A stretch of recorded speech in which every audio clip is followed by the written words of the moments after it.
Greetings folks, and I hope your pancakes and kittens are many wherever you are in collecting land. And welcome back to the channel for another episode of Grail or Fail. For the uninitiated, Grail or Fail is where we revisit a figure widely considered to be a classic and find out if it's still worthy of that Grail status today. So, going under the microscope today, it's Hot Toys' take on David Harbour, aka Hellboy from the 2019 reboot directed by Neil Marshall. Usual format folks, we will get up close and personal with Big Red, then it'll be verdict time, and then we'll be wrapping the whole thing up with the usual showcase at the end. But before we dive into the fiery pit, I'd like to send the usual shout out to everyone who supported the channel. And please drop a like on this video as it helps other people find Go Figure, and you'll be making this aging collector very happy as well. And if you haven't already, be sure to hit that subscribe button and bell notification icon so you don't miss any of the 1/6 scale news, views and reviews that we've got coming up on the channel. And trust me, pun intended, there's a hell of a lot of it. So, without further ado, enough of my purgatory ponderings. Let's dive in and find out if Hellboy is a grail or a fail. Okay folks, just before we get up close and personal with Big Red, and I couldn't help swapping out the pose here, there are so many display options for this guy, but we'll cover that. We need to talk about the elephant in the room, and quite a big elephant it is too, unfortunately, and that is the movie itself. Now, I am a huge Hellboy fan, have been ever since I was a youngster and reading the comics. And I love Guillermo del Toro's first two movies, starring Ron Perlman as Big Red. But unfortunately, he didn't deliver as promised the third installment of the trilogy that he was going to give as Guillermo del Toro. And instead, what we got was a change of actor and a change of director. And we got Neil Marshall getting directing duties and David Harbour as Big Red. Neil Marshall's a little bit inconsistent, in my opinion, unfortunately, and the film itself turned out to be a little bit of a car crash. Too much going on, too hectic, no cohesion. However, David Harbour's portrayal of Hellboy I thought was phenomenal. Really, really good. The best part of the movie, in my opinion. Yeah, but that's that out of the way. Let's take a look at the figure itself. Let's start with that base. Now, it's the usual Hot Toys hexagonal base here. And on top there you've got that sticker with that sort of lava effect going on. What separates this this particular base out from the normal run-of-the-mill Hot Toys are these resin pieces, these fire flame effect resin pieces. Really, really nice, and they're free floating, they're not attached to the base itself. And so they can be positioned in any way you like. You can have them on the hexagonal base, or if you don't use the base, or you use a diorama of some description, you can complement that with these pieces. Just a really, really nice touch there from Hot Toys. Let's talk about the body. That's probably the biggest thing here that we need to talk about is this body. Now, this body is seamless, was specifically designed for this figure. I believe you're looking at a stainless steel endoskeleton here, and this guy comes in with some serious heft, as is befitting the character. Weighs a ton, and I've got to say, from the get-go, it is the highlight of the piece for me. The proportions absolutely nailed on. That seamless torso, well, we'll take a look at that. It is just incredible. Obviously specifically designed for this figure, and if ever Hot Toys were going to give a lesson to other 6-scale figure manufacturers about how to make a seamless body, this is it. It is superb. From the scale, the proportions, the skin texturing is gorgeous. It's that sort of rubber silicone material that we see quite often. Obviously, if you're going to have it in a dynamic pose for any length of time, you are risking splitting and tearing. However, the sculpt work in this body is just amazing. From the muscularity, the vein work in there. If I can get close, you've even got sculpted in hairs that have been painted as well. Very, very light washing. You've got that same hair work going on the forearms as well. The same vascularity in there. Absolutely beautiful. The tone of red, completely spot on, completely screen accurate, and just phenomenal. The shape of the legs there was slightly tapering from super thick down to relatively narrow going into the boots is completely on point as well. Those boots, very nicely sculpted. There's no split cut boot design here, unfortunately. However, the sculpt itself is really, really nice. Sculpted in laces there. The screen accuracy is on point with those sort of two larger hook sections almost halfway up the boots. Perhaps could do with a tad more weathering, but on the whole, really, really nice. You've then got these sort of cargo come combat olive green pants underneath. Beautiful cotton material that Hot Toys have used here, and as always, exemplary stitching, exemplary tailoring, beautifully done. And take my word for the articulation at the knees there is very, very good as well. And if you actually give these legs a squeeze, you can feel that the seamless body literally runs all the way down this figure. Lesser companies would have stopped at the waist section there and gone with just a normal hard plastic body, but no, this thing is seamless throughout. So I never had those trousers off, but if I did, I'm sure he'd be nice and red underneath there as well. Moving up to his belt now. All plastic, this belt, and I think it was a great idea to go all plastic. There is no material sculpted into this belt, but you will be forgiven for thinking from a distance that it is actually material.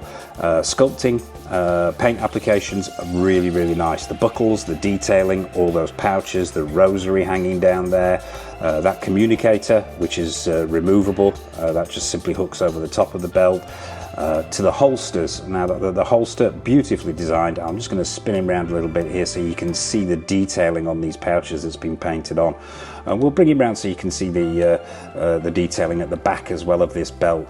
Beautifully done, and as I say, from a distance there, you would be forgiven for thinking we're looking at material, and I think it's a great idea to actually go plastic there from Hot Toys.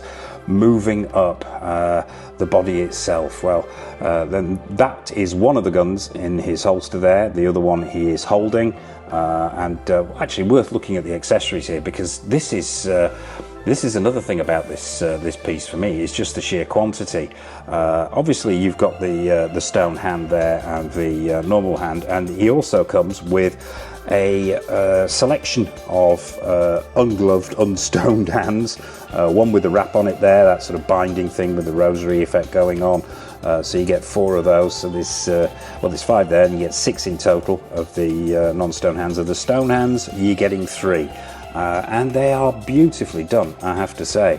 Sculpt, paint application, absolutely on point. Really, really nicely done with those washes on there. There's blacks, there's browns, and it really gives it that stone effect. And another thing worth mentioning with this figure as well, it's just remarkable how easy it is to swap out the hands. I don't think I've ever had a Hot Toys figure where the hands were as cooperative as this one. It just feels like the tolerances were, I don't know, maybe at Hot Toys they decided to focus on tolerances that day, but yeah, it makes life so much easier. But yeah, you get 3 versions, of that stone hand. Obviously there's the Excalibur that he's holding here in the right hand, but you also get another one as well, the flaming one. Now this is a hefty piece, this.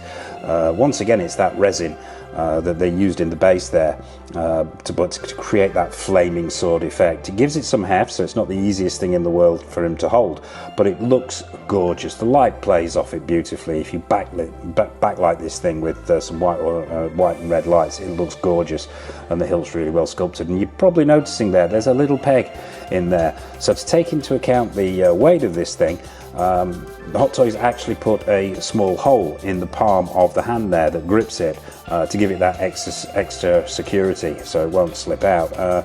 Great little touch there. It's the attention to detail as well on this figure is just next level. It is phenomenal. You also get this orange flame effect. Now this is for use with the other version of the sword. And you can sort of slot it around there to make it look like it's on fire if you're holding it above his head or anything like that. And yeah, look about with that to your heart's content, and made out of that same sort of material that we see flame and lightning effects the Hot Toys give us in lots of figures. So yeah, lots and lots of things to go at. Also, you also get swap out clothing items. You'll have noticed the overcoat in the opening section of this video, and it is just beautifully done. The colour is on point. There is weathering on there, but it's very subtle if the light's catching this. The detailing, stitch work, all on point. There are no threads hanging down. The weathering on the bottom of that coat is beautiful. It's lined, with this brown coloured lining, which is screen accurate. That collar has got that darker material on there, almost like that suede effect, which is beautifully done. And the stitch work all over this thing, absolutely on point. You've got a screen printed Hellboy logo there on the Bureau for Paranormal Investigation, Research and Defence. There's been screen printed on there, and just overall this thing is just superbly tailored. Material's nice, high quality, and the attention to detail absolutely spot on. And the icing on the cake here is it's wired on the bottom, so as you probably saw in the opening to this video, you can have the coat flying off in all different directions. You can go for super dynamic poses as well. So yeah, lovely coat. And you also get his t-shirt, his Bureau for Paranormal Research and Defence t-shirt.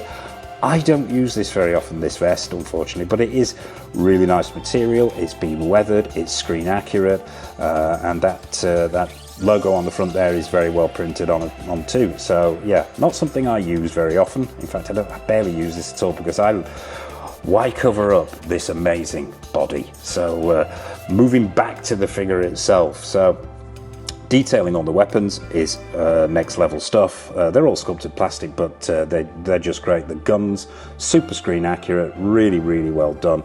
The arm itself now, the stone arm is, I've got to say, it's some great work here from Hot Toys. That same level of paint and sculpt extends down to that sort of that gauntlet section that runs down his forearm. It's chipped, it's dinked, it's burrs, there are scratches. There are washes on there to pick out those pits and give it that stone look. Just beautiful, a thing of beauty. And to swap out the hand, it's simply on a peg joint. You pull out the hand and pop the new one on. And this whole section of the arm will come away as well, if you're wanting, obviously, to dress him. So getting that coat on would be an utter nightmare if you don't remove this section first. But we're going to spin him around again, just so you can see the muscularity in the back area here and at the side. Just phenomenal. This body is superb, and even down to this that sculpted in hair that I mentioned. You've got scars there.